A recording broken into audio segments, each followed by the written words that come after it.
আসসালামু আলাইকুম বন্ধুরা, কেমন আছেন সবাই?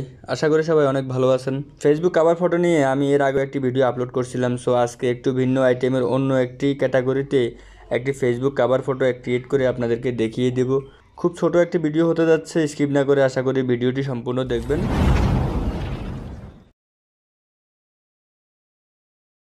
আমি বেশি কথা বলবো না, সরাসরি প্রসেসিংয়ে চলে যাব। তো তার জন্য এখানে যে পিসার্ট অ্যাপ্লিকেশনটা দেখতে পাচ্ছেন আপনি, এখানে পিসার্ট অ্যাপ্লিকেশনটি আমরা ব্যবহার করব। অ্যাপ্লিকেশনটি ওপেন হওয়ার পরে প্লাস আইকন এবং আমরা এখান থেকে এই টেমপ্লেটটি সুইচ করে নেব। সো এইটি আপনি আমার ভিডিও ডেসক্রিপশনে আপনি এই পিকচারটির লিঙ্ক পেয়ে যাবেন, ওখান থেকে এই পিকচারটি ডাউনলোড করে নেব। ওকে আমি ভয়েস অফ করে দিতেছি এবং সম্পূর্ণ প্রসেসিংটা আপনাদেরকে দেখিয়ে দিচ্ছি মিউজিকের সাথে সাথে।